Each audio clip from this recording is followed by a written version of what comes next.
Guys, what's happening? Is Kieran, the fragrance fan. Thanks for tuning in.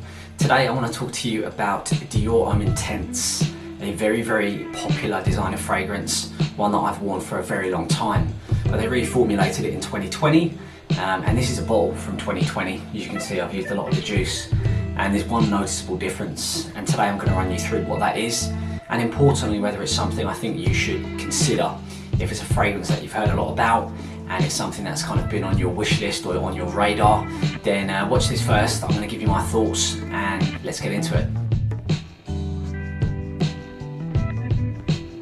So the Dior Homme range of fragrances are super popular. You've got the original Dior Homme, you've got a cologne, you've got a sport, you've got Intense, and you've got a parfum.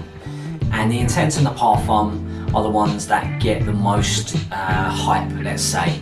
And they are the ones I think that are renowned for being some of the best, if not the best, designer fragrances that are available. Now, I grew up wearing this, and I bought this bottle a couple of years ago, and on first smell it was pretty much exactly the same as I remembered it to be. That kind of deep, intense, luxurious, iris, powdery fragrance. So it smelled the same, and it still does smell the same after having used so much of it. And what this is, just so you know, is a iris-based, or predominantly iris-based fragrance, which on top you've got lavender, in the mid you've got iris and ambre, and in the base you've got Virginia cedar and vetiver. And this is a very lipsticky, makeup-y iris fragrance, which is kind of coated with so much elegance and warmth and coziness. So it's a really, really fantastic fragrance. So what we've got here with this is you've got really kind of thick glass bottles here with the Dior Homme Intense on top, Christian Dior there. It sits on, not too snug, but it sits on. You can hold it from there, but yeah, it doesn't seem too sturdy. I'll do a couple of sprays so you can see the atomizer. Got a good distribution that actually comes out really nicely when that hits the skin. Now, the main difference between this 2020 version and the older versions, from my experience, is the performance. So the older version, I used to put it on and it used to last pretty much all day. It would have pretty good projection, it would be just kind of floating around me, and I would pick up on it throughout the day. With this 2020 version, unfortunately it's not the case. I get a maximum of about 4 hours with this. And then it really just goes from my skin.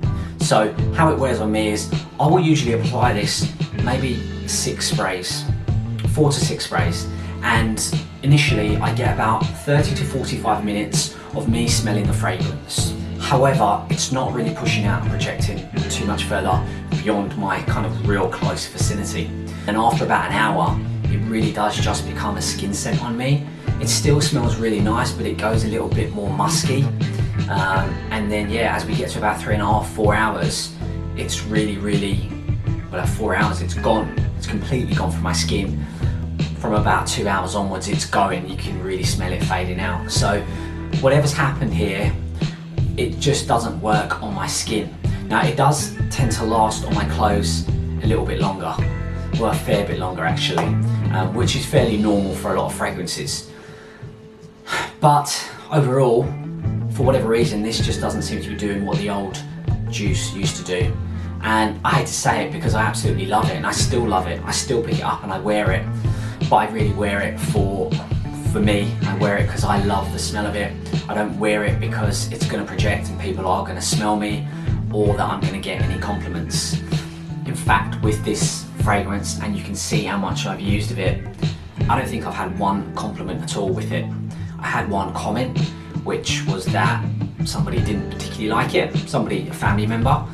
They said it was just very powdery, but yeah, no compliments from this thing. So if you're considering it, just bear that in mind.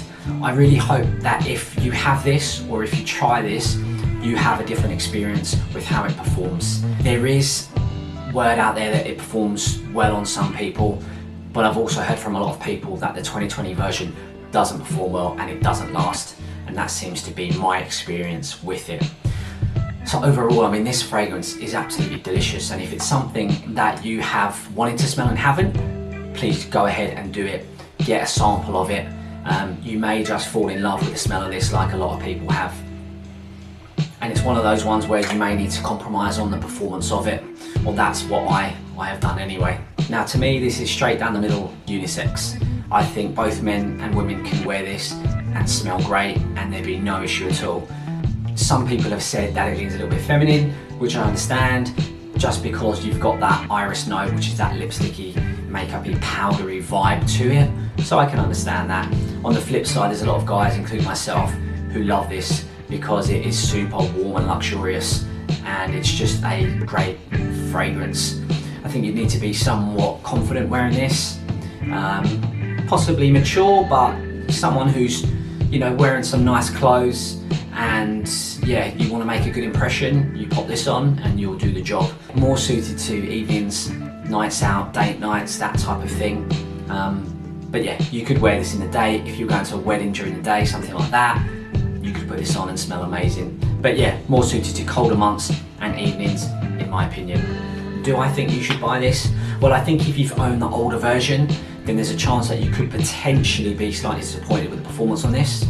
Maybe not, it may just be my skin, but there is the chance of that.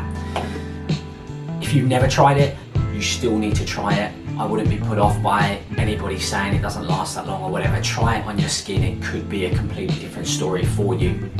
And I guess lastly is, would I buy this again, having owned this 2020 version? And if I'm honest, I'm not sure, only because now performance is quite important to me. And when I'm paying certain prices for fragrances, I do want them to perform. So yeah, I may buy this again, I may not, I'm not sure. But if you haven't tried it, do try it. If you've had the older version, just beware, it could be hit or miss. But Dior Homme Intense is definitely a high quality fragrance that smells absolutely stunning, and it is one of the best designer fragrances out there, in my opinion. Guys, that wraps up another video.